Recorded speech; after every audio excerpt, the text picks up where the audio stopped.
Well, let's talk about China for a moment because they are the 800-pound gorilla in the room. No question about that. And we'll argue whether we go to war. I worry about my grandchildren going to war with China because I see some parallels of the 1920s with Japan and some today's times with China. But again, that's a political discussion. But I do know this is a typical story. I've got a business owner who does a lot of packaging materials and packaging. And he imports what we would call cardboard boxes, but boxes from China. That's his number one supplier. And he said, I have to lay off a third of my staff now to make up for my increase in materials because I can't now produce these materials and I can't shift tomorrow to the US to do this packaging for me. I have to make it in the Far East. What do we tell this guy? Is this something that is temporary? Is this something that he should have just gone to the bank and borrowed 4x on his money and buy more packaging materials just in case ahead of the tariff?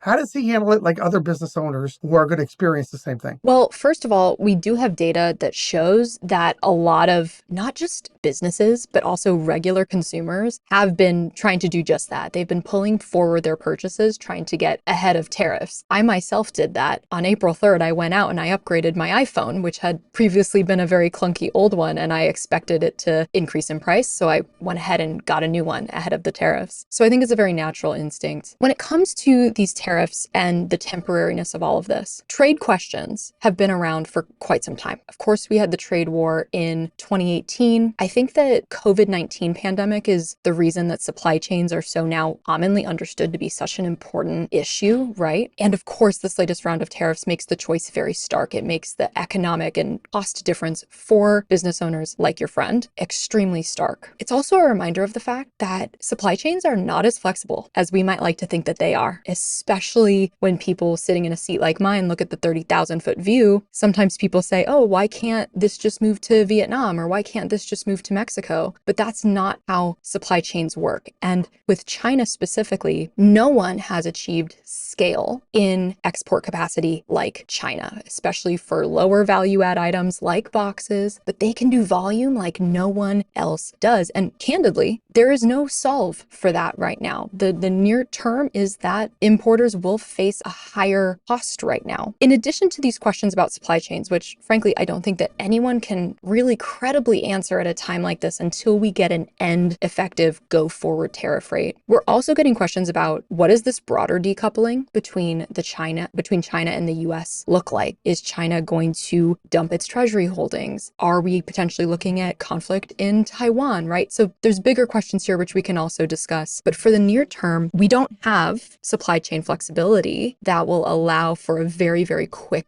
fix when it comes to costs for US importers.